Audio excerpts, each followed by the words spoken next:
Iran has a navy. And yesterday, very mysteriously, a Iranian naval ship, the Karg, which is a couple things. It's a replenishment ship, so it has fuel oil for other ships, but its main function is as the premier training vessel for the Iranian Navy. The Iranians know, just like the U.S. Navy knows, that you want to train people to go to sea, you got to put them to sea and train them. You got to put them on a ship and let them, learn how to sail the sailor. So it's about 400 people, several dozen, like 80 are crew, the rest are students, and just like a U.S. Navy ship, they rotate through different specialties, the whole thing. And so the possibility that this might be just any other accident is there. Of course, it's possible. But somebody was pointing out, it is their premier training ship. And if you do one thing when you train to go to sea, is you train for damage control. You train for fires. And the fact that this ship had apparently a boiler explode, literally a boiler, figured out. There's a heat source. You boil water. Water makes steam. Steam turns the turbine. Well, a boiler exploded, under very high pressure. The ship took on water. The explosion was so huge, or something, it took on water. But here's the crazy part. Nobody was killed. So this is not it didn't sink fast enough to kill people. And the actual explosion, while it breached the hull enough that the thing sank, the explosion didn't kill anybody. The Iranians are admitting that there are some injured. But it went down in enough water that it's not going to be salvaged. And it just is a really weird, what might be a coincidence,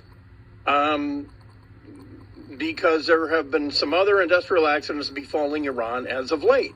Like a major refinery went bluey, and some pipelines have burst today, some crude oil pipelines and things like this. And this is coming at a time when the Biden administration is attempting to pressure Iran in Vienna to accept another nuclear deal. Only this time we'll bend over harder or something.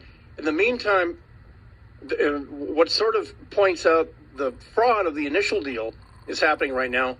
Even though John Kerry claimed that it was the most comprehensive inspection regime of any treaty since the Treaty of Westphalia, or whatever the hell he said, he left out the details, like the fact that inspection of Iranian centrifuges, which was the entire issue, is you guys have enough centrifuges that you're going to be able to process uranium in 2 years for a bomb. So you need to cut down the number of centrifuges. And the Iranians said, oh, well, you caught us. We'll tell you what, here's this. We'll set up cameras. We'll set up video cameras, and then you'll get to watch our feed of the centrifuges. And instead of saying, that's ludicrous, that's so easy to fake, no way. A high school film class could do that. Instead, we said, where do we sign? So the Iranians have cut off that video.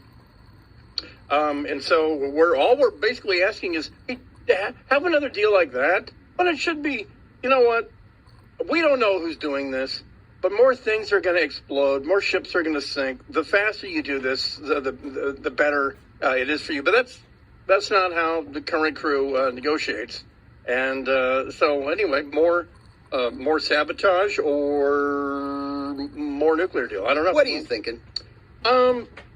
Because the first thing I thought was that we somehow did it. Yeah, the Israelis have a direct vested interest in sabotaging the actual nuclear talks.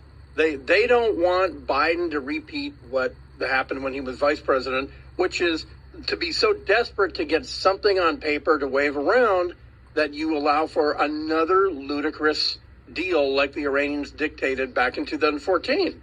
And so because just the day before, Israel had said that they wouldn't mind if there was a little bit of friction between the U.S. and them if it meant neutralizing Iran's nuclear capabilities. And then a day later, you hear about this. And it's happening. Yeah, it's a disruption, you could say. But it could have been U.S. to placate Israel, too, right? I don't know. Yeah. It doesn't seem like it's in our playbook right now. It's just that we teamed up with the Stuxnet virus then the Israelis turned it up to 11 and kind of revealed it. If it could be that we know the Israelis are doing this, and our ploy is going to be, you want us to call out the dogs, you signed a deal that we can present to the American people. Otherwise, things are going to go bluey. We don't know nothing about it. We have a suspicion, but it's not going to be our problem. That might be. All right, come back right after this. It is the Kim Conway Jr. Show. Bryan Suits filling in KFI AM 640 live everywhere on the iHeartRadio app.